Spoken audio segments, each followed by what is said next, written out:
Chaque année depuis 2016, de 3 à 5 étudiants de l'ENSTA Bretagne en spécialité hydrographie et océanographie participent à un projet d'étude de la biodiversité sous-marine du lac de Garlédan en Centre-Bretagne.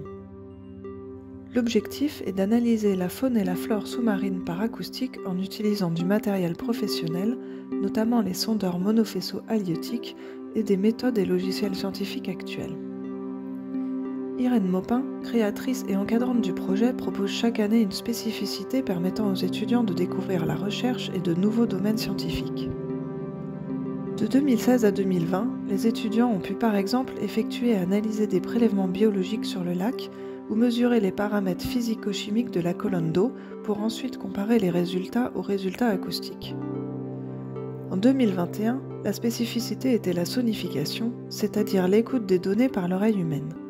Les signaux ultrasonores reçus par les sondeurs sont transposés dans la bande audible, puis comparés pour identifier différents types de cibles sous-marines, tels que les poissons, les bancs de poissons ou le fond du lac.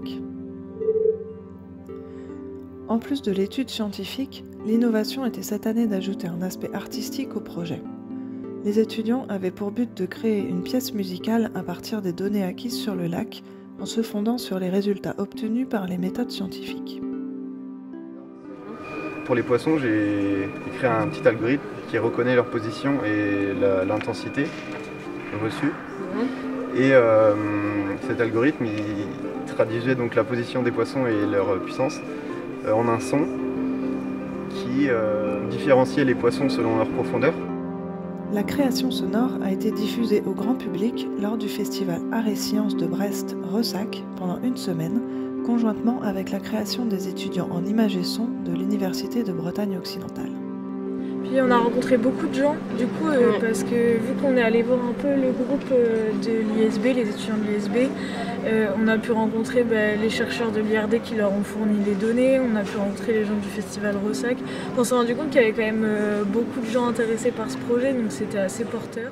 Mais là, il y avait quand même un challenge déjà qui était de transposer tout ça dans l'audible de manière très fidèle, qui scientifiquement représentait un enjeu parce que ça n'a jamais été trop fait.